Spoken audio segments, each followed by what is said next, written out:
welcome everyone to the most magical night in UTSA fandom. This is the 7th annual Domeys Award. We're back. Long-running tradition for us here at Alamo Audible. The Domeys is our chance to make your voices heard with our online voting forum for UTSA fans to select the top moments, players, achievements, both on and off the field for the UTSA Roadrunners. It's one of our favorite things to do every year. This year is extra special. First time we have a guest on. Dan here, our host of Around the Bird Bath. You will see that baseball had a pretty damn good year this year, so it only felt right to extend a guest slot for the first time in Domey's history. Thank you, Dan, for joining Adrian and I here. No, thank you. I mean, very, very honored. I kind of joked in our group chat as I was having like the deep sweats over picking who I wanted for Male Athlete of the Year. I was like, I might need to come on and have a small little snippet and just defend my vote and explain it and everything. But so very honored to be welcomed in for the entire show. Looking forward to it. And I kind of feel like Will Ferrell right now. I'm at my first Domeys. I threw up in the bathroom before we started, so I'm ready to go. It's a very special night indeed. Really incredible to be here again for a 7th installment of the Domeys, the only People's Choice Awards for UTSA athletics here at Alamo Audible. And so it is an incredible honor. And Dan, you know, as we talk about streaks here, Dan is now coming up on his 4th season of UTSA baseball coverage for Alamo Audible with the Around the Bird Bath podcast and the many different renditions that show has within itself, that he is the host of all.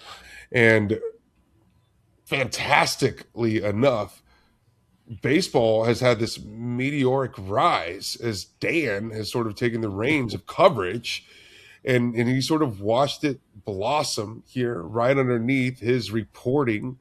And we have just been so fortunate to be the vessel in which, right, he's been allowed to sing his very, very natural ability to report, observe, discuss, and recap, you know, what is happening with the UTSA baseball team. And I think everyone's been so appreciative of it. And so, you know, it's a kind of a really, really special thing to have baseball climb the way that it has and have Dan be here for that climb. Jared and I got to be so lucky to have that with football a few years back as they climbed from the depths of, you know, 3-9 regular season finishes to a back-to-back conference championship title. So now see it with baseball and to have a baseball-filled Domeys slot. Dan Nerdall's here to share a very intimate observation with us as he's been very, very close to the program through its meteoric rise. So yes, Dan, thank you for joining us. And big shout out to the baseball team for doing fantastic in 2025, having a fantastic year in 2025. Yeah, to talk about 2025 in general, you know, we always like to kick the Domeys off with a bit of a state of the union, state of the program, kind of review of how the last year was. And, you know, right before we hit record, we were kind of reflecting on what we're going to say in this segment. And I remember last year's Domeys, I'll have to go back and watch this, but I remember Adrian and I saying, like, this feels like the year that UTSA is getting their feet underneath them to do something big in 2025. You know, if you think back to like what baseball did in 24, what women's basketball did in 2024, right? They were on the cusp of a breakthrough, but not quite there yet. And then that turnaround actually, you know, materialized in 2025. You know, you got the championship runs now. And we kind of see that we talked a lot last year about kind of the off the field investments of, you know, paying the coaches better, having the NIL step up, facility improvements, all that kind of stuff. So it really feels like a lot of the work that was done several years back really hit pay dirt this year.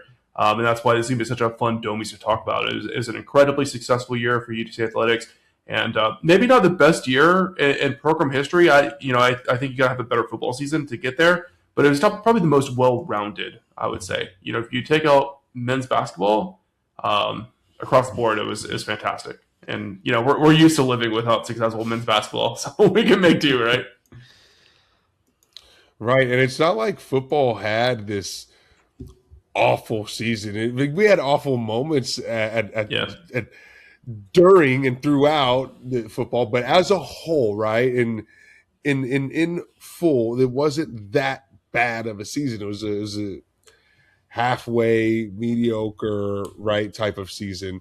Not what we expected, but very, very far from being bad.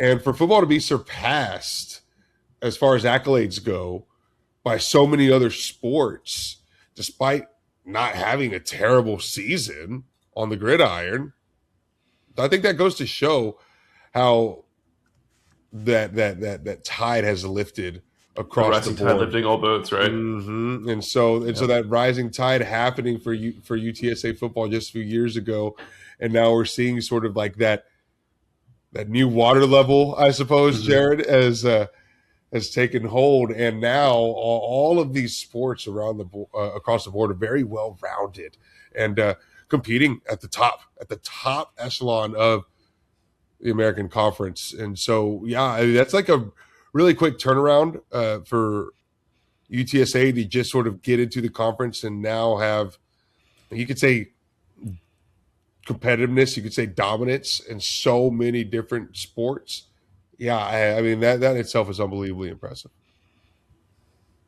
Yeah, and I think I was thinking about it too, like, and you get into the Twitter beef a little bit, and you always look at the programs, and it's like when you have the programs that they can talk smack about you by saying like, oh, okay, yeah, you're good in this one sport, but what else do you have, right? And you want to see your other sports be successful so that they can't be like, okay, well, you're just a football school or you're just a insert sports school. So to see that holistic growth, hopefully football can get back on track next year with some of the investments being made there and some of the changes, and just to kind of bring it back to football leading the way and then everyone else staying up to par as well. It's a really good point, Dan. We were able to fall back on really strong seasons from other sports like baseball after having such a lackluster football season as a fan base. You didn't feel like you really lost the calendar year of 2025.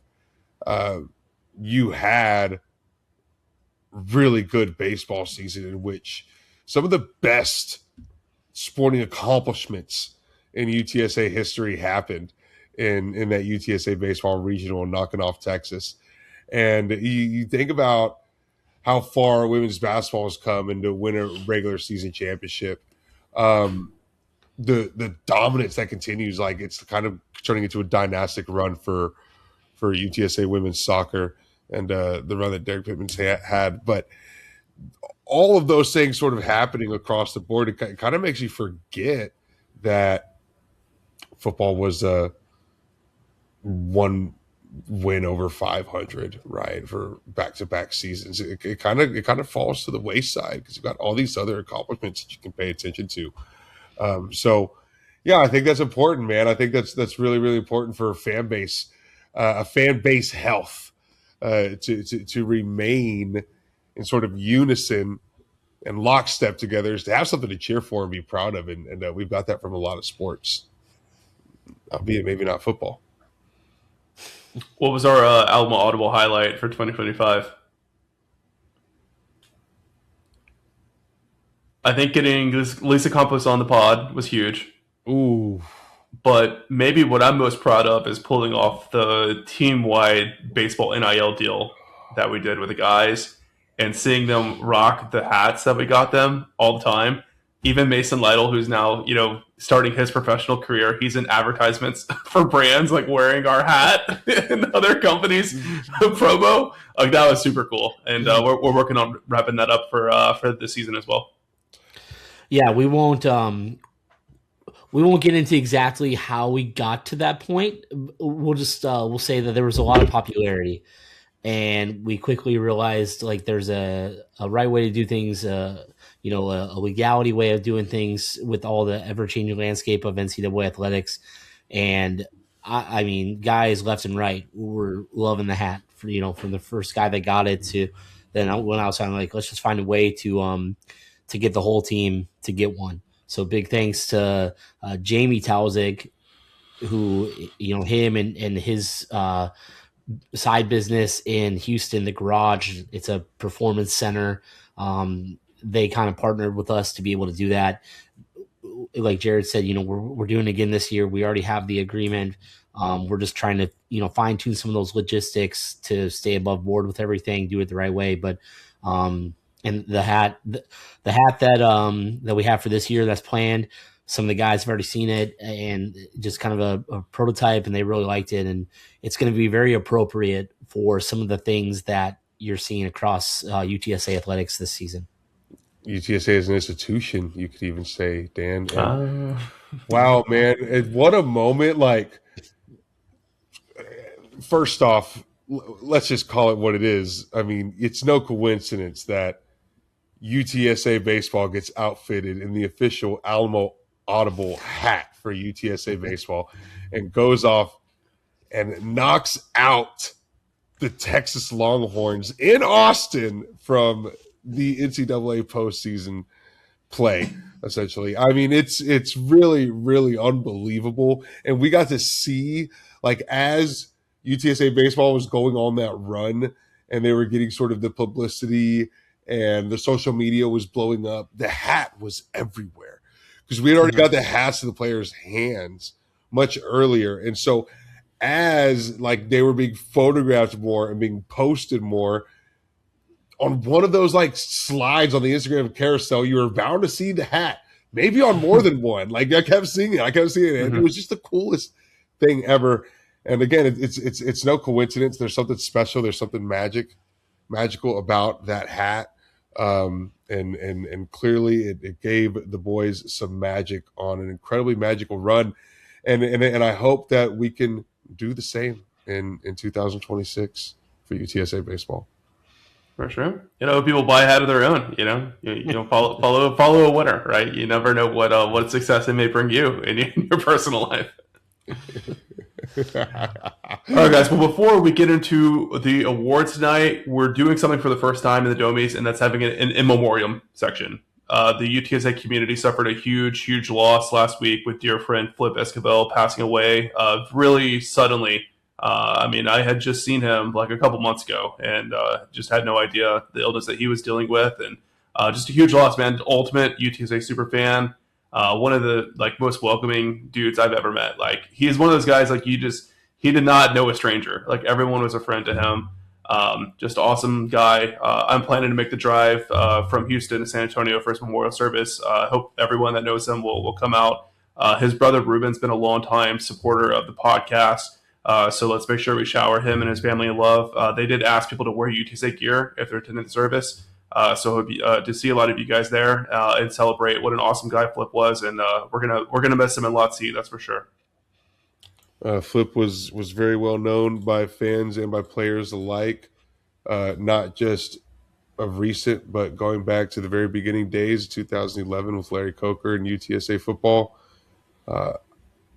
Personally, those of y'all that know us and on the podcast and have been to UTSA football games with us in San Antonio at the Alamo Dome know that you can find us at the Bird Gang tailgate in the Lot C pregame. And Flip was always there. I honestly don't think that I've ever been to a UTSA football home game, and most of the away games for that matter as well, and not seen Flip and give him a big old hug and some dap and talk to him for a few minutes. And it's pretty incredible, the relationship that he had with so much of the UTSA contingency, and very, very special fan and friend for all of us. And it's incredibly sad that he's gone, and our best wishes and love and respect go out to him and his family. And he's one of one. I mean, there's no one else in the world like that guy. He is a total character. Gonna miss him terribly. And I think as far as his UTSA fandom goes, like, one thing that always stood out to me And especially since he's passed, I've thought about it a lot, is how much Flip was a fan and a friend of the players themselves, right? Mm-hmm. I think for a lot of us, we follow the team, we follow the program, but I don't think we make a lot of effort to build a relationship with these guys and, just get to know them, get to know their story and, welcome them to San Antonio and all that. And I'm sure there's a lot of people that have come through UTSA athletics over the years where like Flip was probably like the closest attachment they had to any fan or anyone in San Antonio outside of the athletics program they were in, which I think really says a lot about him. So I hope that's something that all of us can learn from, because I feel like he really made a difference for a lot of those people feeling welcomed in San Antonio. Yeah, it's crazy. Everyone's in line in the pregame whenever the Spirit Walk's happening. Everyone wants to give dap to the players and the coaches as they're walking by, and the players and the coaches are giving dap to Flip. They're looking for Flip to give dap to him. They need to give love to Flip in the pregame as they walk into the Alamo Dome tunnel. And so that was the kind of relationship that he had with UTSA players and UTSA athletics, man. Something really, really special. And so, rest in peace to Flip. Yeah, well said. Rest in peace. All right, guys. Well, let's get into it. First off, we got the athletics moment of the year. This one was a runaway. And by the way, we are going to list every nominee in order of percentage of votes received. So we're going to build up to the winner for each category. First up, I see Dan getting situated in his chair there. He knows he's about to go on a run of listing out a ton of baseball. Baby. Let's go. But first off, baseball had 2 nominees for Athletics Moment of the Year. First up is Caden Miller's Grand Slam against USF. Dan, you have a lot of recollection of this one? Yeah, I mean, that was a big series. That was basically where UTSA just went in there, and USF was towards the top of the conference and just kind of blew the brakes off them. That was essentially when they secured the American regular season championship. I mean, they officially secured it the next week against ECU, but that was the week where they wrapped it up. And I just remember, and I was watching the clip again, getting ready for tonight. I mean, just one of those, like, you see it and you're like, yeah, that thing's gone. Just a no-doubter. And I mean, the announcer, he's trying to play it up because it's, USF broadcast, but it's like, no, dude, that's gone. Right? I mean, flip the game on his head. And then just such a another statement of just how the season was, in that you could never count UTSA out. They were always capable of coming back like that, 8th inning, 9th inning, making a big comeback and securing a victory. Well, we actually have a tie for 2nd/3rd place. Both of them are women's athletic championships. So I'll do basketball first. Their win to secure their AAC championship. Really cool moment for me, because something I always think about. I remember where I was watching the game. I wasn't there. I was watching the game at home on the couch, and I had my tablet kind of propped up watching it. And they pull it off, and all that. The post-game scene is crazy, with Carly running around trying to interview as many girls as she can. But seeing confetti fall from the rafters at the Convocation Center, I don't know if that's something I've ever seen or experienced in my 14 years of UTSA fandom. So it was great, and I was very happy for Karen and her whole team. But I'm also like, this gives me some hope that we can see championships come to the Convo more frequently, to where, someone who's been a diehard like me for, a decade and a half now, will maybe have that experience, and, other fans as well. That's special, Jared. That is a very, very special scene to describe, and a rare one, a very, very rare one. That's what makes it much more rare than it should be, for sure. Because volleyball plays in there too. You got 3 sports in that building, and I don't know if we've ever had a confetti drop in the Convo before. Oh, Probably the last time they did graduation there might have been the last time. I'm aging myself now. All the students and recent alum are like, "What? They did graduation in the Convo?" That's a throwback for sure. Yeah. Yep. Oh, all right. Well, women's soccer championship win.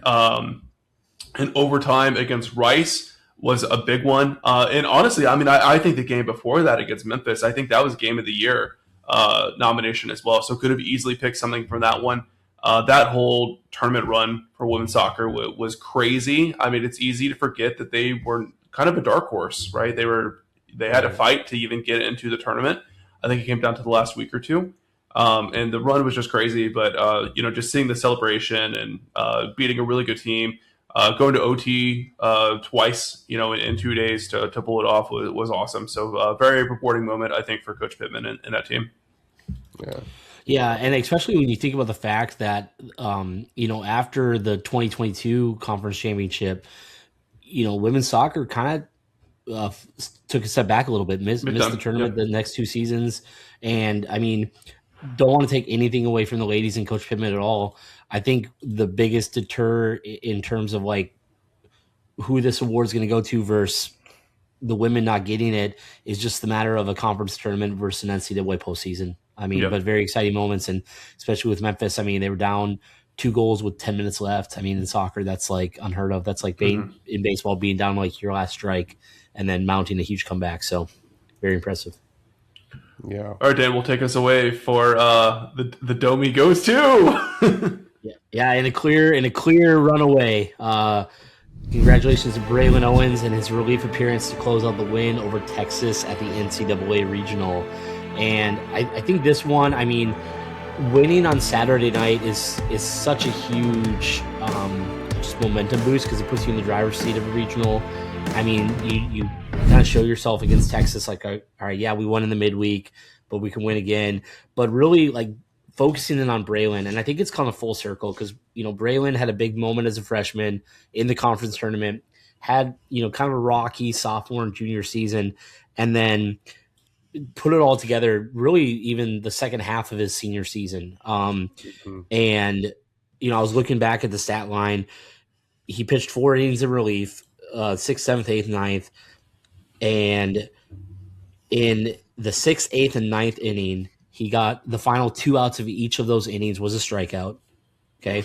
Multiple innings, runners on with no outs, runners out with one out. Texas's best guys, Jonah Williams doing the chest bump, full counts, and Braylon just bear down. And I mean, when he closed it out in that last in the 9th to get that strikeout against Max Blue, one of Texas's best players. I mean, it was just kind of like, yeah, and like big friend of the pod, big supporter, Ray Redding when he went wild, and that was fun to watch too. So real fun full circle moment, great for Braylon, and just really put UTSA in the driver's seat for the rest of the weekend. It's one of the grittiest, guttiest, filthiest, ballsiest, nastiest, dirtiest, toughest performances I've ever seen from Junkyard Dog, man. a single UTSA athlete ever in my life. I mean, just raw, inspiring. I mean, made you so emotionally passionate for UTSA baseball in those moments that Braylon was pitching and throwing heaters right down the middle of the strike zone. And guys just didn't know what to do, what to expect, and then couldn't hit when they did swing. I mean, and he was in the zone, and he knew he was in the zone. And, he's not too cocky about it, but he's feeling himself, and it's just a little bit. And there's just a real beautiful groove that happens with Braylon in that moment, man. And it's dominant. It's dominant. It's fierce, and it's dominant. And UTSA exerts their will over the Texas Longhorns at their house, man, in the postseason. And you knew at that moment that we were sitting them home, and there was nothing. I mean, it was soul stealing, draining, sucking from UTSA to UT to do that in that moment, man. And golly, Braylon Owens, man, with the commanding arm, and beautiful moment, and forever, like in Memoriam and UTSA history, right? Like will always be remembered. But yeah, for me, I think like as a single athletic moment, gosh, it might be the best ever at UTSA for a single athlete. Golly, man, that was all Braylon. There's a really important part to Braylon's story that we haven't mentioned yet. I mean, you guys are nailing it, but he grew up like 30 miles away from that baseball stadium in Austin. He went in there, he pitched 4 innings of relief, he made that mound his home. Like he was, how many people would have crumbled in that situation? And like he just had so much confidence, man. I just like it's all like etched into my brain permanently. Just like his swagger on the mound, the way that my friends and I celebrated watching the game at a little Woodrow's with a bunch of UTSA alumni. Awesome moment. I mean, if we were to do like an all-time Domeys, this would definitely be a nominee for best athletics moment ever for UTSA. I agree with you, Adrian. Yeah. Yeah, well, and you got to remember too. I mean, how that game started. I mean, Texas came out hot, and they were hitting Connor Miles hard, and they knocked Connor Miles out quick, and it was 6-1 early. Well, yeah. And I mean, it's like, all right, like, it is what it is. Starting to think like can we respond here? Can we respond here? And then they finally climbed back and just clawed back into it. So I mean, for a moment, it looked like it wasn't even going to be a game, and then they get those 4 runs, make it 6-5. They take the lead, and then almost like a little bit. And I'm bringing this up because the Winter Olympics are going on, and it's the 45-year anniversary of Lake Placid, or 46-year anniversary of Lake Placid, and it was almost like Texas didn't know what to do. Like they got in that spot and they didn't know how to play the small ball. They kind of panicked. They were like not expecting it because you saw a lot of situations where Coach Hallmark would have known exactly what to do in that moment, and Texas kind of froze a little bit, and they just relied a little bit on their power, I think, and just kind of got locked up a little bit, and Braylon just went to work on it. So Beautiful. All right, well, we'll move on to the next category. I'll try to speed us up a little bit because we're already at like 27 minutes after one category. We've abandoned all the rules we set for ourselves before we start recording. all right, one part two. Yeah, for real. Top off-field win of the year. So these are the moments that really, make this whole engine work. Maybe they're not wins and losses, but big moments for sure outside of play. First off, one that I thought was going to rank a lot higher, it only drew 10% of the vote, was rolling out the San Antonio branding for athletics.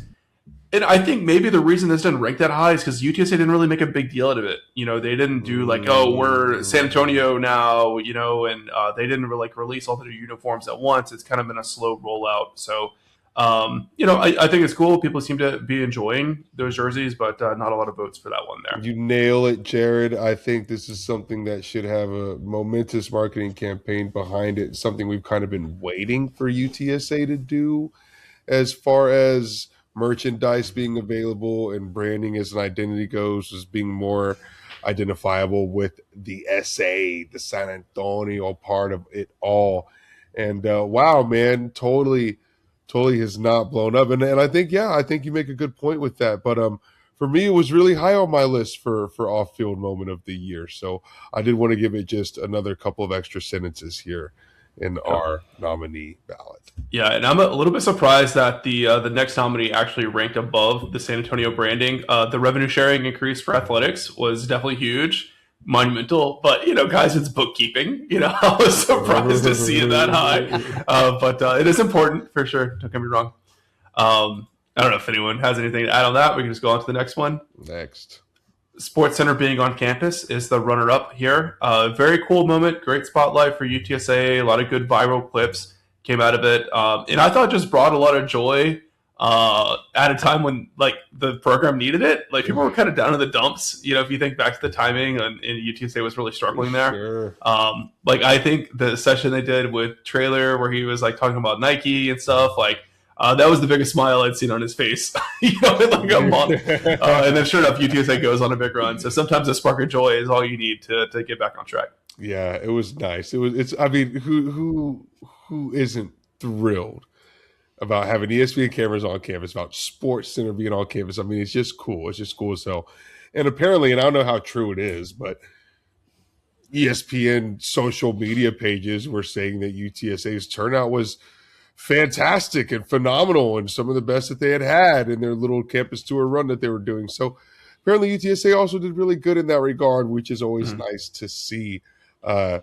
Us, as you say, Jared, in a time of kind of tumultuous athletic performance still showing out for athletics as fans. Very, very cool on the worldwide ESPN. All right. Well, without further ado, the Domey for top off-field win of the year. It took a tumultuous path to get there, but Pat Hallmark signing a long-term contract extension with UTSA to stay in San Antonio, return to the helm through a really crazy saga that I don't know if we want to rehash or not.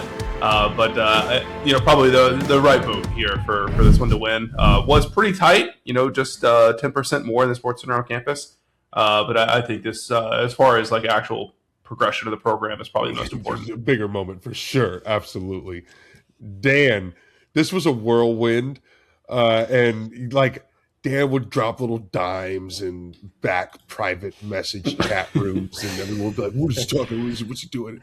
No one really knew. I feel like Dan knew maybe more than he was letting on. Maybe he didn't know anything at all. Dan, you could spill a little bit of beans now. It's all in the past. Everybody, I mean, he's here. He signed the thing.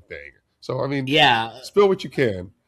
So Jared and I were both made aware of the rumblings when the team was still in LA. We kind of were hearing some rumors, and we both were kind of like, okay, yeah, it's a clerical thing, like, whatever, it's a misunderstanding, like they're gonna get this sorted out by Monday or Tuesday, whatever it was. Yes, that was. And then yeah, go ahead. Dan, I remember pulling his contract because I had a copy, and it was very clear that he had another year. We didn't know that he had signed that addendum that essentially accidentally took a year away. So that was like super top confusing. secret. The addendum was top secret. For those that remember, I mean, UTSA is ready to go to a super regional against UCLA, and like all of this bad press starts coming out about contract. What would be the right word, Jared? Infringement, something like it. Violation of contract terms. Yeah, well, so then it's like, okay, like they're gonna get figured out, and then it takes a little longer. Some articles come out, some comments from Coach Hallmark come out. Okay, this has some legs, and then back and forth. I'm getting calls from former players, like, "What are you hearing? What's going on? Like, this is what I'm hearing." And then probably like the biggest, like, where I was like, was Kendall Rogers, who's like, the who's who of Division I baseball and rumors and scoops and everything. He dropped something, and I was like, okay, this is a little more serious. And then very quickly, about probably 8 to 12 hours later, I got the call like, hey, we're good to go. It's a done deal. Announcements coming this afternoon. And just very well deserving of Coach Hallmark. We're going to talk about him more a little teaser on that, but very deserving of him and for him, and very deserving for his program to get some of the support that he was really pushing for. So. All right, well, let's move on to Game of the Year. So we do have a few honorable mentions throughout the voting here that were not on the ballot. They just didn't quite make the cut because we only wanted to pick 4. But our first honorable mention of this year's Domeys is women's basketball coming back from down 11 to defeat Memphis. Huge comeback, and they would not have been able to secure the conference championship without that. So huge game, huge win for them. Our first nominee for this one, though, is baseball defeating number 14 Texas A&M on the road to spark an 11-game win streak. Yeah, it was a big win. Anytime you can go beat one of the power schools, SEC schools in Texas, it's a big deal. A&M ended up having a more down year.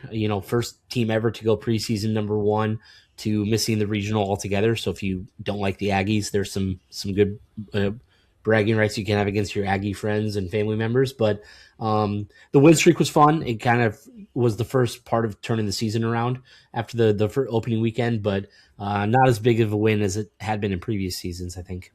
Yeah. Our first football game of the year is, it's our only one actually, is football upsetting the then college football bid playoff favorite, the Tulane Green Wave. Kind of a wacky game. Like, Tulane was like super off from the start, but hey, you take the wins as they come. And I think it was like a 20-plus point win over, the conference favorite and a team that had a lot of national buzz. Kind of strange, I think, when it showed that this team definitely underachieved, based off their talent. But hey, we'll celebrate it. It's a great win. All ridiculous right, game that was. Double-edged sword, but take the good with the bad, I suppose. for sure. All right. Well, our runner-up this year was Dan talked about it a little bit. Probably statistically the craziest game across all sports last year was UTSA Soccer's penalty kick win over number 3 Memphis in the conference tournament semifinals. And that's not a 3 seed. That's the number 3 team in the nation. Mm. They were down 2 goals with less than 10 minutes left. Just defied all odds. Really reminds me of that basketball comeback win against Old Dominion from several years back, where they had like a 1% chance to win and pulled it off. But I think that's even so much harder to do for soccer, where you have to just span so much grass to even get a shot on goal, and then to actually hit 2 of them and prevent scores from the other team and win in penalty kicks. Just a really unbelievable game. That one was a lot of fun to watch. I'm glad that I wonder what the broadcast view count was throughout that, because I know I was texting all my friends and we were talking in our group chats and all that, and it seemed like all of UTSA was watching that one, which I know that wasn't the case when that match first kicked off. So that was a lot of fun. I mean, it doesn't get too much better than penalty kicks in a tournament semi. I mean, really, really fantastic stuff from women's soccer. But yeah, I mean, just the drama that comes with it, man. It was really unbelievable, really, really unbelievable comeback. And yeah, golly, beautiful one. And that one, I mean, you knew it was like one of those moments, like with Braylon Owens on the mound. There was still another game left, but it was already in the bag, if you will. Yeah. Right after that moment, after you do it on that moment against that team on that level, yeah, you knew it was going to be. Well, Adrian, you want to do the honors of introducing our Domey winner for Game of the Year? Wow. Yeah, absolutely. So, of course, what is the count here? 90% of the vote. Wow, Jared. And I don't know where that ranks in all-time Domey votes. Baseball's second win over Texas in the NCAA regional to complete the season sweep, to complete the elimination of the Longhorns in the NCAA postseason. Yeah, UTSA baseball for the third time in a row beating the Texas Longhorns, or the third time in 2025. It may have been, yeah, because didn't Dan, correct me if I'm wrong. Did they have a win over Texas the year prior? They did not face them. Okay. In 24. So it was 3 on the year in 2025. The second win over Texas in the NCAA regional was, in my opinion, there is no accomplishment higher for any UTSA sporting team than beating UT in the postseason to eliminate them from play and effectively in their season. I mean, there's really nothing that equates. I mean, it doesn't have a trophy, right, that's attached to it, that accolade in itself, but I don't think that there's an accolade that means more for the Roadrunners, if that makes any sense. For me, there's nothing bigger than that. Yeah, no, for sure. And I think, what's interesting about this game is it was just kind of the opposite feel of Saturday. I mean, UTSA got off to a great start, jumped out to, a 7-1 lead. Texas was kind of clawing back a little bit, but that ended up holding for the final. And I mean, really just, probably one of the coolest full circle moments that I had from that weekend, sitting next to, Ray Reddy and James Keithley, who do a lot for the program in a lot of different ways, the emotions they were filled with, but I'll leave the person's name out of it. But Saturday I was talking to someone very close to the program, and they told me basically what they thought was going to happen. And they're like, I think we're going to beat Texas on Saturday. I think they're going to come back and beat us on Sunday. And then I think we're going to win on Monday. And I connected with that person after the game, gave him a big hug.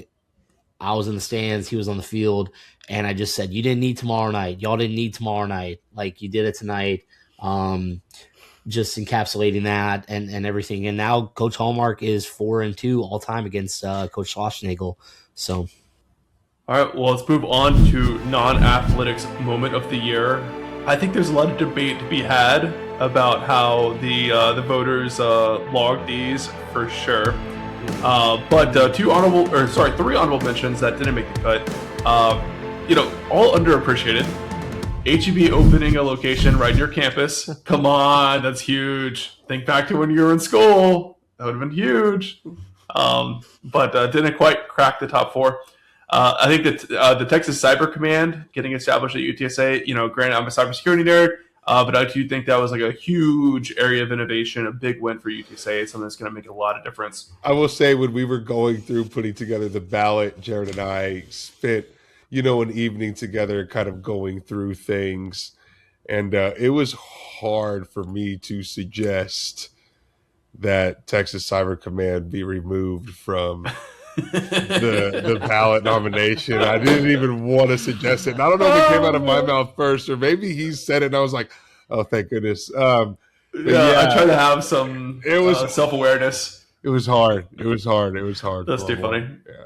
Well, another one, I think we're going to have a lot of things like this after the merger with the health school, but UTSA launching the nationally recognized Center on Alzheimer's and Aging is like a huge research engine for UTSA. There was a lot of publicity for UT San Antonio for that. I'm already seeing research papers come out that mention that. So that's great to see. Get used to stuff like that. I think getting on this nominee list in the future.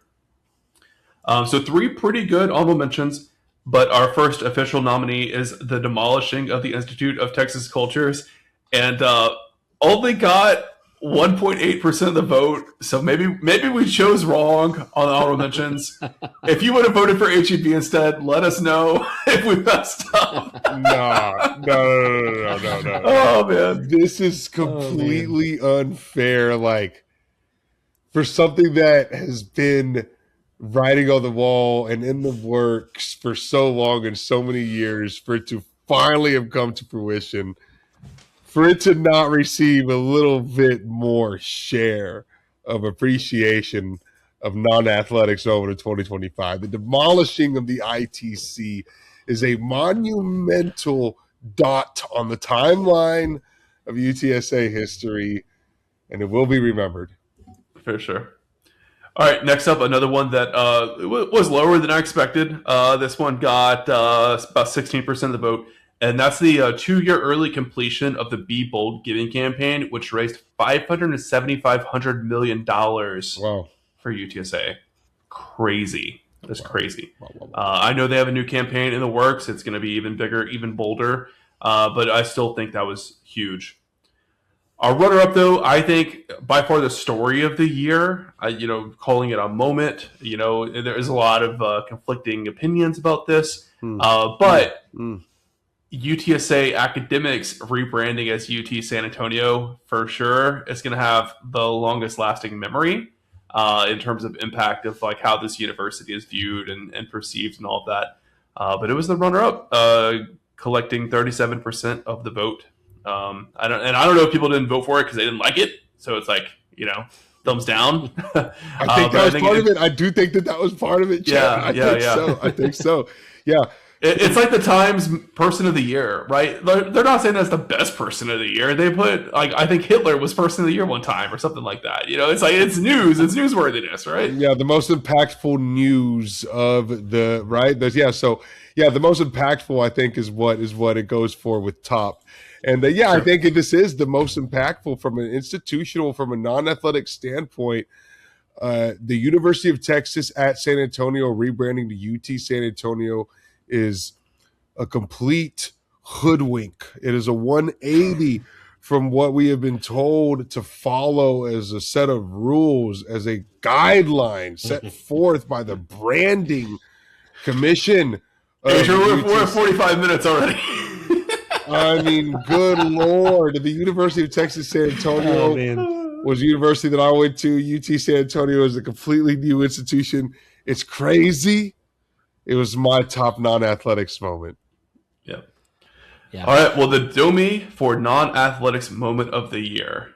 and I don't agree with it, but the voters are always right. Non-athletics moment of the year is the Project Marvel vote passing. My rationalization on this is there's a lot of Spurs fans that voted for it, because I think it's a lot bigger for the Spurs than it probably is for UTSA, though it is a big windfall and a big deal for UTSA for sure. Don't get me wrong. It's not as big as renaming the entire university, guys. Come on. That's what I'm saying. Come on.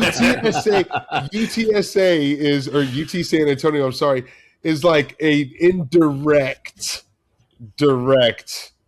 benefactor of Project Marvel. I mean, it's not like we're directly right. I mean, there's a way that UTSA benefits, but it's not it's like the vote for the rev share increase. Like, yeah, it's a big deal. It's going to lead to some future moments in the Domeys, but it's just bookkeeping. It's just money. Come on. Yeah, people have no idea. People have no idea some of the uproar that some UTSA fans have been in over NBC rolling with Reek Woolen's introduction as DFW high school instead of UTSA. And it directly took me back to like when I was coming on the UTSA scene like 4 or 5 years ago. And the people I'd see that would get so upset on Twitter would be like, it's not UT San Antonio, it's UTSA. It's UTSA. Yeah, or palms in, palms out. It's a big deal. Maybe next year y'all need to have like a direct connection to non-athletics and then indirect. Now that they're integrating so much with the city and San Antonio, like almost another category. Yeah, I think we did do that one year. It's just hard to have 4 good nominees on both sides, but we'll keep it. There's a really sweet poetry about the university that has tried so hard to establish tradition unsuccessfully, having the biggest moment in its institutional history be a complete nuking of all short-standing tradition that had existed up until that moment. All right, Adrian, I'm taking your soapbox away. Okay. We got to keep moving here. That's it, I'm done. All right. All right, Newcomer of the Year is always a fun one. Really good group here, for sure. And honorable mention that didn't quite make the ballot. She did get into the transfer portal, so that may or may not have influenced the selection process here. But Gianna Oberjan was like one of the few bright spots for volleyball last year. She had a really, really great season. But our official nominees, starting off with Brooklyn Bailey.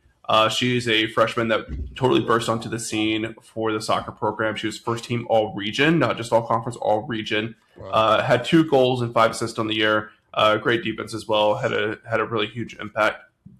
And someone that I was surprised that didn't get more votes. And maybe this is just bias or favoritism on my part, but I thought Nina De Leon Negron was just amazing for the women's basketball team. That point guard position was just a huge question mark leading into the season, and I think it's kind of revisionist history to not appreciate how big of a void that was that she was able to fill. Incarnate Word transfer that was second team all conference with 9 points per game, 5.1 rebounds per game, 149 assists on the year, and 46 steals. She was a dynamo. She was a leader. Huge. I mean, obviously Jordan Jenkins gets all the kudos that she deserves, but I don't know if they get there without Nina. Yeah. Well said. All right, we'll keep it moving. Dan, you want to talk about Drew Detlefsen a little bit? Yeah, we'll talk about how a recount is deserved. It's okay. It's okay. I sat through a lot of years of seeing football win some awards, and I was like, I don't know if we take the bias out of it, but I don't take anything away from the winner. But I mean, a great year for Det. Definitely one of those guys who came in a little under the radar. Maybe Hallmark hiding him a little bit, starts shining. Quickly takes the moniker on social media like Det Bombs. Just some monster home runs, some great diving plays, lays it all out in the outfield along with JT and Mason Lytle. But, American Newcomer Position Player of the Year, slash line of 310, 559, 418, OPS of 977. That's well above average for those who maybe don't know, but it's okay. It is what it is. Very, very close to, and I'm hoping he gets to this year, very, very close to Trent Lockwood, friend of the podcast, his long-standing single-season RBI record. Thought for sure Det was going to break it. Hit a little bit of a slump, a little bit of an injury snag, but great year, great first year for Drew Detlefsen. All right, the Domey for Newcomer of the Year. Sorry, Dan, I gotta agree with the voters here. He had my vote. Shad Banks coming in from TCU, 1 year wonder, one of the best linebackers to ever do it at UTSA. And don't forget, he followed up one of the best linebackers ever at UTSA. Jamal Liggett, 5-year starter, set a ton of records. Shad Banks comes in and elevates the play at that position. Huge amount of pressure put on him, and he totally delivered. First team all conference, 94 tackles, 3 interceptions at the middle linebacker position, 3 fumble recoveries. I think two of those turnovers were touchdown returns, I think. 7.5 tackles for loss, 2 sacks, 2 pass breakups. Didn't get a combine invite, but showed out at the Shrine Bowl, I think it was. He's going to be on an NFL roster next year. I don't know if he'll get drafted or not, but he's a next level player. He showed it at UTSA. Super high character, was a leader, held together a not great defense. Again, I don't think UTSA gets to 7 wins without Shad Banks. No doubt. No doubt. 3 interceptions and 3 fumble recoveries Shad Banks is individually good for, 3 takeaways. I'm sorry, 6 takeaways for half of your regular season games. He's getting you takeaway. Right? I think Jared had like a thought experiment where, it was average points per game per player or something like that. I think Shad Banks is probably pretty heavily weighted in that department for UTSA's defense, and just an unbelievable year for him, man. Yeah, a real bright spot on an otherwise not so bright unit. Fantastic stuff from Shad Banks. Yeah, and I was thinking about that too. I was basically like, all right, if I'm trying to be objective about this, of course, like what Mason Lytle was to UTSA baseball. You take Mason away, like maybe he does go and go for that transfer that some people were trying to get him to go towards, and he's not here in 2025. What does the UTSA football team look like without Shad Banks, and what does the season look like? So, don't like it. The best player of the conference, a little bigger than just one of the best players in the conference, but no, very well deserved for Shad Banks. Great season. Looking forward to what he sees what he does at the next level. Excuse me. All right. Well, Dan's complaints will quickly be washed out by our next award and probably all the other ones for male athletes and anything baseball's up for. But male athlete of the year, rounding out the bottom of the voting on the ballot. Crazy to me that he was last, but I think it goes to show how good some of these other athletes are. Owen McCowan, UTSA quarterback, started 2 years in a row, bowl game MVP, 68% completion percentage. One pass short of 3,000 passing yards, 30 touchdowns. He had a great season, I think. Probably could have done better for sure. Could have had better production around him. But he barely got any votes. He only got 2 votes, which is crazy to have a quarterback that productive, win you a bowl game, and only get 2 votes in Domeys. Unheard of, if we think back to 3 years ago. He would have ran away with this for sure. Stop it. This is a classic case of the quarterback gets too much praise when the team wins and too much hate and blame when the team loses. Owen McCown, 68% completion and 30 touchdowns to 7 interceptions. The consistency is crazy here. I understand he didn't have the most incredible season, but golly, he deserved a little bit more of the weighted distribution on pie chart here for Domey's votes. Golly, man. And I'm just not one that I'm one of those that just can't stand Owen slander, man. And so, sure. Yeah, I'm looking forward to a strong 2026 Domey's showing from Owen. Yeah, and the crazy thing is, sorry, Dan, real quick, we have 2 baseball players and 2 football players on here. The football players combine for 5 votes. The rest are baseball players. Who would have ever saw that coming? All right, that's crazy. Shad Banks was 3rd place behind Owen. Sorry to cut you off, Dan, but just thought that was worth mentioning real quick. No, you're good. I just wanted to ask Adrian, bowl game MVP, is that kind of like, conference player of the week in February for baseball? Is that what that compares to?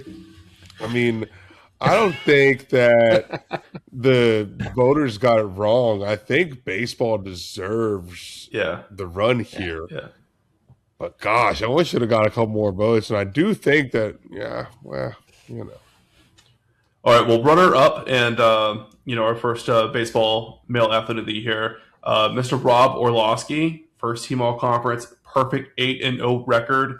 Just felt like he was on the mound all season long. I don't have his inning count pulled up, but it was crazy. Also had 9 saves with a 77-27 strikeout to walk ratio. Absolute workhorse. Man, I mean, what a stud. Yeah, I mean, and really how you could really understand Rob's role, and this is why I mean, I'm telling you, I'm waking up at 2 a.m. thinking about if I made the right vote or not. But you look at the 8-0 record, but then the 9 saves, and that showed just that he was just the guy. Anytime they needed someone, hey, a starter goes out early, we need you to put in 4 or 5 innings. We need you to come in 1, 2 times in a weekend and lock things down. His strikeout to walk ratio, and Rob's got a cool story. I mean, came on the scene as a true freshman, started Friday night against UT Arlington to start the season, kind of fell into his freshman woes a little bit in 2024, got shut down a little early, had a redemption year this past year, and then he's worked himself back into that Friday night role. He's the ace on the staff, and looking for a big year out of Rob. Yeah, I think we'll see him on next year's voting forum as well. Knock on wood. We'll see 4 p.m. on Friday. I don't know when this is going to get released, by the way. So maybe he goes on 12 runs and this ages really poorly if you're watching what else guys talk about. But Dan, do you want to introduce our winner for Male Athlete of the Year? I feel like anyone could guess who it's going to be, but take it away.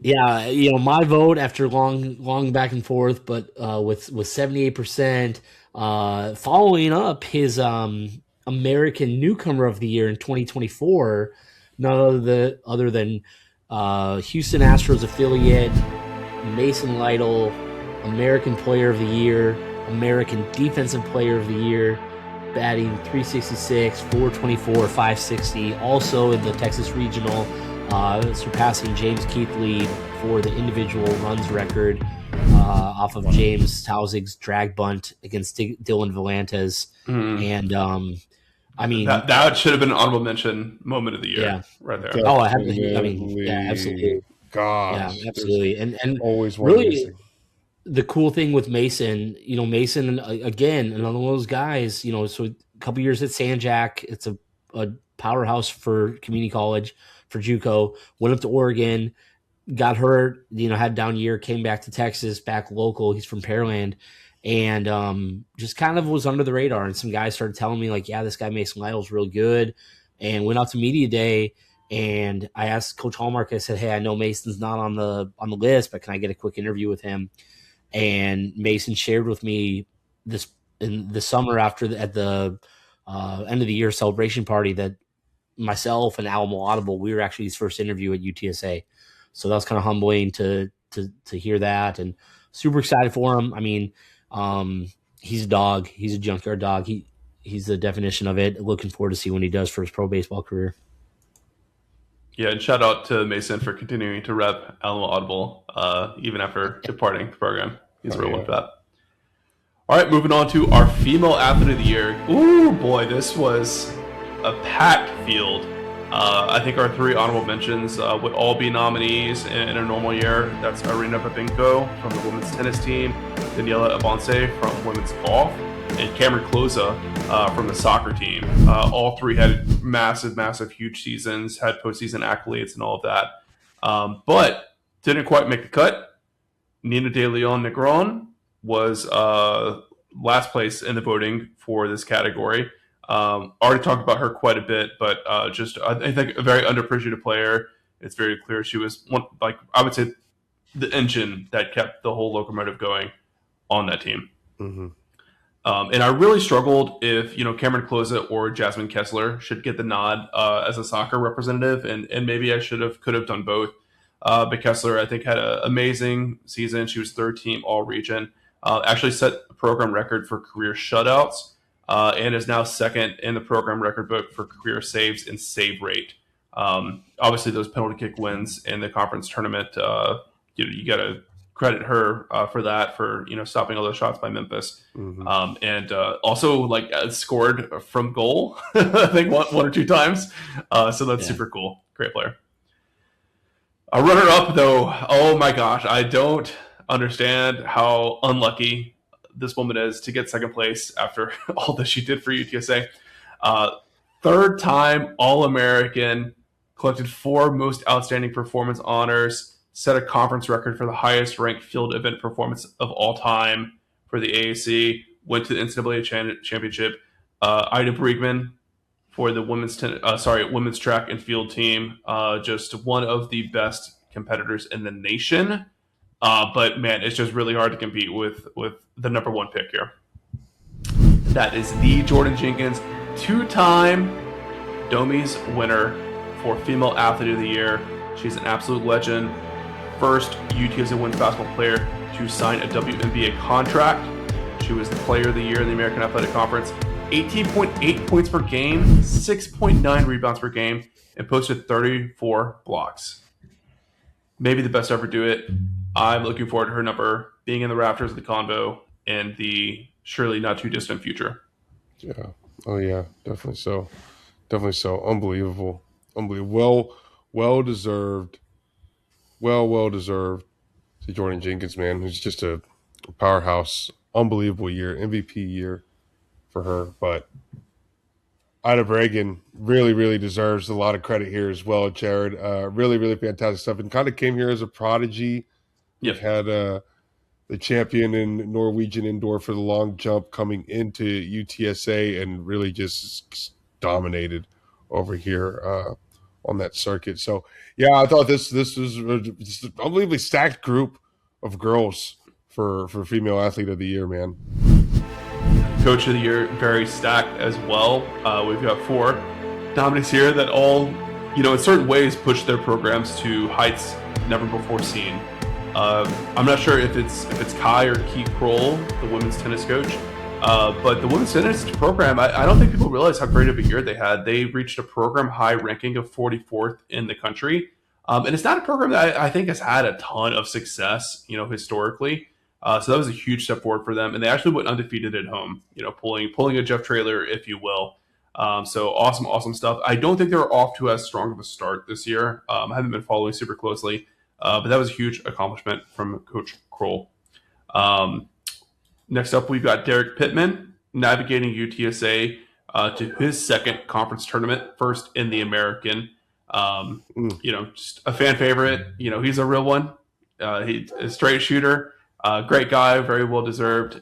Great to see him. For a while, we weren't sure if he was going to get a contract extension at UTSA. Like Dan said, after that first championship, they took a huge step back.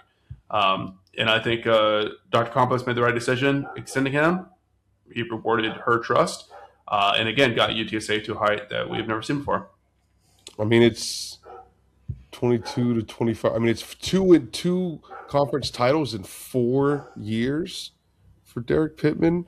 Yep. I'm back to CUSA and now the American Conference. And I mean, and it's not like we were the bottom of the barrel in conference during those down years. We kind of slipped to like a sub 500 team, but a little lull, I think you could call it. But to turn it around and be right back there, I mean, it's phenomenal work, man. He deserves a lot of credit. Well, a runner-up, and so tough to get runner-up here, but it's the right call, obviously. Coach Karen Aston, her resurrection of the women's basketball program is truly tremendous. It is crazy to see, I think, like the level of respect. She's in that top echelon for coaches at UTSA, right? Like you hear Coach Traylor talk about her all the time, and bringing her into some of those kind of executive kind of discussions and strategic, discussion points with the administration and all that.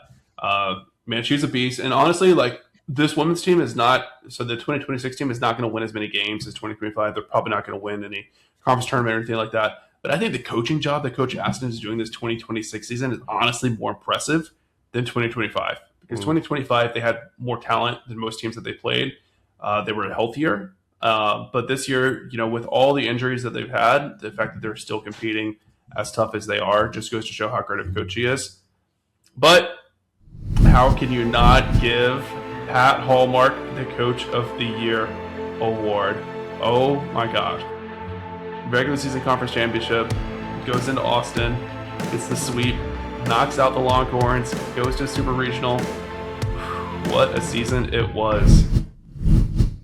Yeah, I got it, and I didn't know if you were going to kick it over to me for the announcement, but you know, Sorry, you gotta sorry, for sorry. this I got one. excited. No, it's all good. For this one, you got to throw out the James Patrick Hallmark. Ooh. Wow. 40-win season, first 40-win season in program history, 4 consecutive years of 30 wins or more. Just the second time in program history that a coach has done that for UTSA baseball. Going back to 2023, you know, a little bit of going back in the weeds a little bit, but accomplished the first national rank for the baseball team. This year achieved the highest RPI in program history, the first at-large bid in program history. Looks like, depending on how this year goes, could move into second all-time in wins at UTSA, and he is approaching 200 wins at UTSA, which he should achieve this year as well. Wow. Wow. Changed the trajectory of UTSA baseball forever. Yeah. I don't know what else you can say at that point, but Let's not forget the intangible weight of extending and deciding to remain here, and the demands that he's made and received from, you know, the athletics department by way of field upgrades, by more resources for UTSA baseball, revenue sharing, and deciding to sign the dotted line to remain building UTSA baseball. Yeah, man, Pat Hallmark is that damn dude, man. absolutely. Absolute salute. Yeah. Well, and I don't want to be a Debbie Downer, you know, in light of just the excitement of the Domeys, but I mean, with baseball and just how these guys feel about the coaches they play for, had he gone to a different program, had it just not worked out, had they not been able to figure out the numbers, it would have been, I feel confident saying it would have been a mass exodus. It would have been a huge rebuild, and it would have been like the momentum we've seen over the last 8 months from June to now February of the baseball team, and everything we've seen from Playfly, from fans and donors, everything. The momentum would have been a complete 180 after the biggest achievement in program history. So, all right, we'll keep it moving for Team of the Year. I'm going to speed through this one, honestly. No surprise who took this one home. Women's tennis, great year. Talked about them a bit. Women's basketball, we talked about plenty. Runner-up is soccer, which is crazy that they had the season they had, and you know just got the runner-up. But you got to give it to baseball. They took home 95% of the vote, which is probably a Domey record for highest vote share ever for any category. I'll have to go search the archives on that, but that one's pretty obvious. I was going to ask Dan, is there any like non-Domey moments that stick out to you to make this baseball Team of the Year? yeah, I think just the way they fought all season. I mean, like, you know, you had the opening weekend of, you know, they dropped the series, did not look good in that UTA series, gets shut out against Baylor. You know, they went on the winning streak, but the teams they were playing, and you just started to feel kind of around mid-March that this was going to be a special season, and it was just really fun to watch all season. Watch the team fight. You could just tell they were having fun playing baseball together. You know, that 2024 team, I think there was some chemistry, some chemistry mismatches about there, and some things that just didn't jive. And it seemed like a lot of the guys really just got back to enjoying playing baseball together. And I think in the game of baseball, that makes a huge difference. I felt like this team was fun. You felt like they were having more fun out there whenever you were watching them. Dugout antics, if you Kind of will. what you're getting at. Yeah, absolutely. I think you got that. I think you get that from these special teams. And I think we got that before, you know, whenever the football teams had that level of success. Yeah, it was a really special team, and I think they deserve that 95% of the vote whenever it comes to a Team of the Year. It's really impressive to see that on the chart. But yeah, baseball absolutely ran away with it, deservedly so. Yeah, if you equate going to a super regional for other postseason success in other sports, no UTSA program has ever made a postseason run like baseball did, ever, period. It's the equivalent of like probably going to the Sweet 16 or Elite 8 for basketball. You know, and a lot of programs don't have any like, you know, national postseason wins like that. So really tremendous, really amazing. Well deserved for sure. But that's not the most important vote of the night. that is by far the most prestigious moment of the night. Our last award, the only way to wrap it up, the meme of the year. And the question everyone is asking, will order and justice be returned to the universe after UTSA meme god Bootleg Bentley was upset last year? You'll have to wait to see and find out. I will say, if you have only been listening to the audio and not watching the video, you missed a great moment with Dan busting out the broom, talking about the sweep of Texas in the regional. So you missed that. Dan busted out one more time, for God's sake. I love that it looks like an umpire's broom, too, to clean up home plate. And one thing I love, sorry to hijack this really quick, if you watch ESPN Plus or if you pay attention at baseball games, one thing that Hallmark does when he's nervous is he sweeps the dugout. Mm-hmm. Like you'll just see him in games, he'll just be sweeping whatever. And so very appropriate that we have the broom. I might bring it this weekend when I go to. I might gift this to Coach Hallmark, and he can use this to sweep the dugout. Keep it in your car until we have a lead on Sunday, and then go grab it. Yeah. Baseball's all about superstition. Okay, but if you have not been watching the video on YouTube, please go switch over to video. Aaron puts a ton of effort into getting these graphics together and to editing all of this and making it a great visual experience. And these memes just don't hit the same if we're trying to describe them to you over audio. No, they don't. They definitely don't. You need the meme. All right, well, we've got 3 nominations for Bootleg, so statistically he's doing pretty well.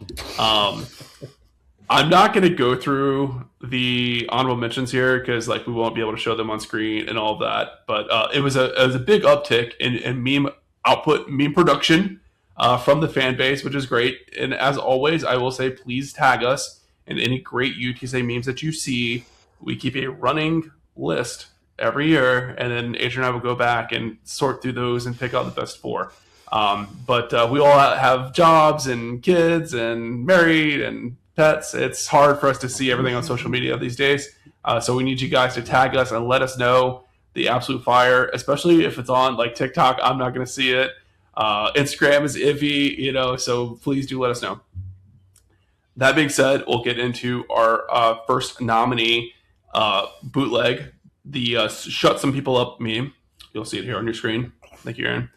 And I don't know what movie the source of this is, but I still enjoyed this meme a lot because as soon as I heard trailers say, oh yeah, this one's going to shut some people up, I'm like, Bootleg's making a meme about this for sure.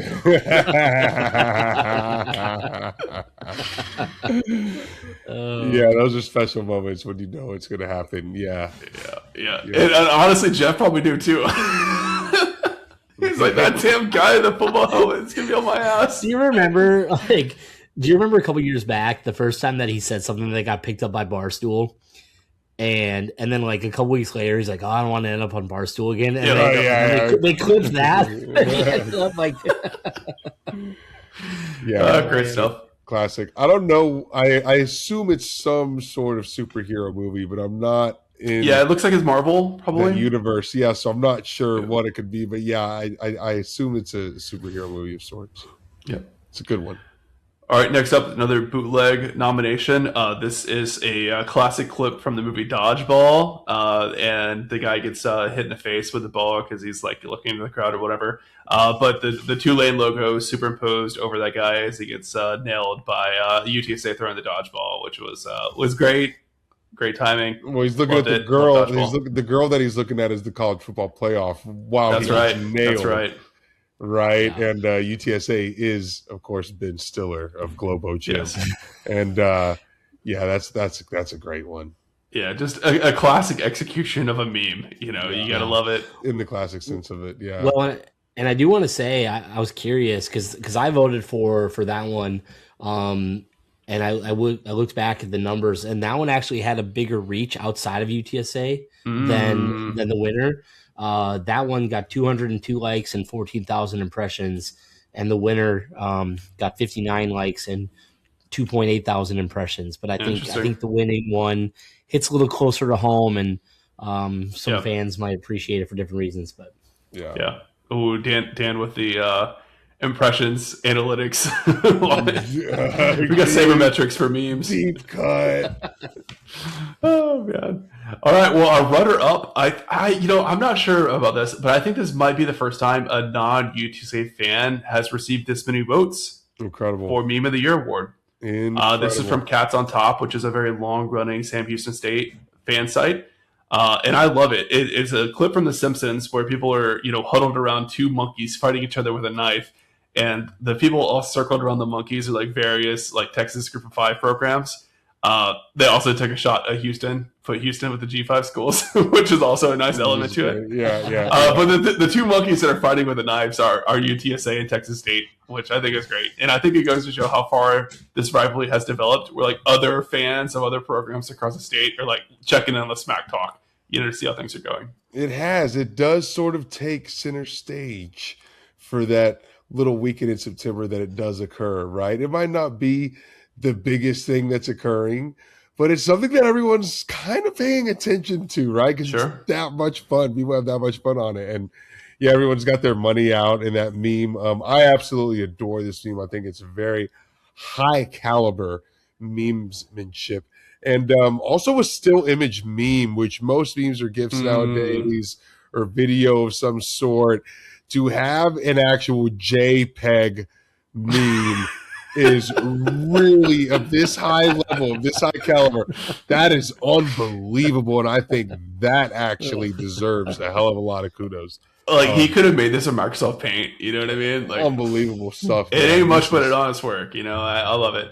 Have you guys ever seen the theory that like The Simpsons have a joke or like a depiction of like everything in the world? They like, tell the history? future. Yeah, they can tell the future. Yeah. That's So I always wondered the first time we get a Simpsons meme for a Domey Nom. Good one, very well deserved.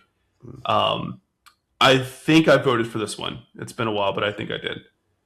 I wasn't sure how people would react to me putting a non-UTSA fan meme on there, but clearly it had the stuff to get the runner-up. Really good. But if you've been paying close attention, I did disclose Bootleg is back on top, as he deserves. I'll let one of you guys take the honors on this one to wrap us up. Really got a masterpiece of 3 memes here. I mean, let's be honest. All of these are incredibly well done. But with 32.7% of the vote, so almost 1/3 of the votes, he's got a really, really fantastic meme of the playground swing. The kids swinging on the playground swing while there's a roaring inferno in the background. And it's UTSA Twitter being referenced as a roaring inferno. And the kid that is swinging on the playground unbothered is none other than Dr. Lisa Campos. And this meme was June of 2025. So this was last summer. This was Hallmark contract.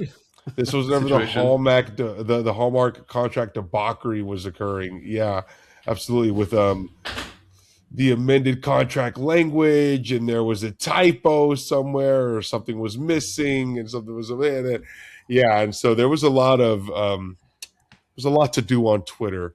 We'll leave it at that. And really, really fantastic execution. But the timing of the meme, so well done. I think that's one of the things that Bootleg really, really nails with his execution is how well he times his memes. And whenever everything is kind of really reaching its highest tension point is whenever he drops the bomb of the meme to like break to just slice right through that hot tension of air, right? Well, he's got his finger on the pulse of Roadrunner Nation. That's for sure. That is for sure, man. Yeah, Bootleg Bentley.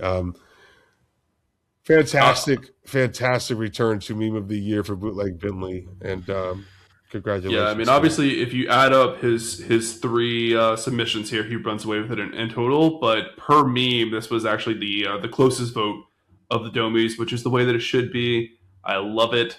Congrats to Boot.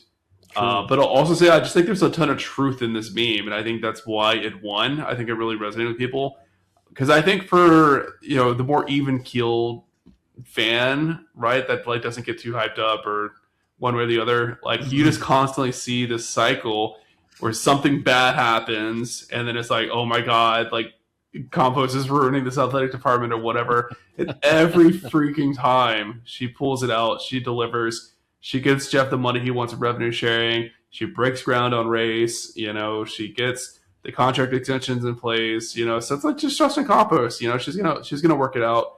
The Claunch thing is probably the one sore spot right now. But overall, she finds a way. So just have faith, have trust. I think that's why this meme took it away this year. Yeah, really fantastic stuff, man. Fantastic stuff. Congratulations, Boot, to getting the Domey meme of the year, the bootleg Bentley Domey Domey meme of the year. Yeah, man, it's nice. It's nice to have order restored for him to return to the throne, the King Bootleg Bentley, the meme king. But is overall, Jared, I think a really, really fantastic year for the Domeys, a really fantastic year for UTSA athletics, of course, led by UTSA baseball, but across the board, man. You got to be really proud of the other sports outside of the biggest money generator in football. Yeah, I agree. Great to see increased engagement from the fans in voting this year. It still wasn't as high as like some of those championship runs for football, but a pretty big uptick from last year. So that was great to see. Just it's a lot of fun putting this together. I hope you guys enjoyed listening or even better watching if you turned into the YouTube. Thank you, Dan, for joining us, our first ever guest of honor on the Domeys. Hopefully another big year for baseball will get you back for the 2026 Domeys. We'll see. But I just want to say a huge thank you to all of our Patreon supporters for making this all happen, for all the voters, and of course all the student athletes, admin that make this thing happen, right? Like this is one of the most fun parts for us of doing this whole thing with the podcast and being UTSA fans. So you got to take a moment to recognize the people that make it all happen, right? We just get on the mic once a week or whatever, but they put in all the hours to give us this entertainment. So I just want to say thanks to all of that and congrats to all our winners, all of our nominees.